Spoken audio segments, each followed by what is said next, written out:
একটি শান্ত গ্রামের দৃশ্য। মসজিদের আজান ভেসে আসছে। গ্রামের যুবক রফিক বন্ধুদের সাথে আড্ডা দিচ্ছে, কিন্তু নামাজে যাচ্ছে না। পরিবেশে সাধারণ গ্রামীণ জীবন, বিকেলের আলো, বাস্তবধর্মী সিনেমাটিক স্টাইল। তাবলিগের ভাইদের আগমন। কয়েকজন দাওয়াত ও তাবলিগের ভাই গ্রামে এসেছে। তারা হাসিমুখে মানুষের সাথে সালাম বিনিময় করছে, মসজিদের সামনে দাঁড়িয়ে কোমল ভাষায় দাওয়াত দিচ্ছে। সাদা পাঞ্জাবি, টুপি, শান্ত পরিবেশ, ইসলামী আবহ। রফিকের সাথে কথা। একজন তাবলিগের ভাই রফিকের সাথে আন্তরিকভাবে কথা বলছে।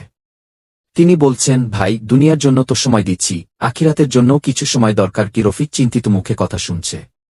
আবেগপূর্ণ। রফিকের সাথে কথা। একজন তাবলিগের ভাই রফিকের সাথে আন্তরিকভাবে কথা বলছে।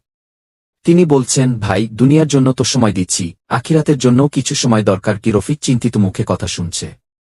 আবেগপূর্ণ ও অনুপ্রেরণামূলক দৃশ্য। রফিকের পরিবর্তন। ভোরবেলা রফিক মসজিদে নামাজ পড়ছে।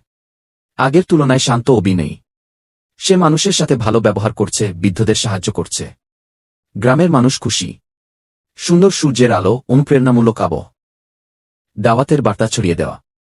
শেষ দৃশ্যে রফিক আরেক যুবককে ইসলামের দিকে দাওয়াত দিচ্ছে। দুজন মসজিদের সামনে দাঁড়িয়ে কথা বলছে। পেছনে সূর্যাস্ত, শান্ত পরিবেশ। বার্তা, ভালো মানুষের সঙ্গ জীবন বদলে দেয়।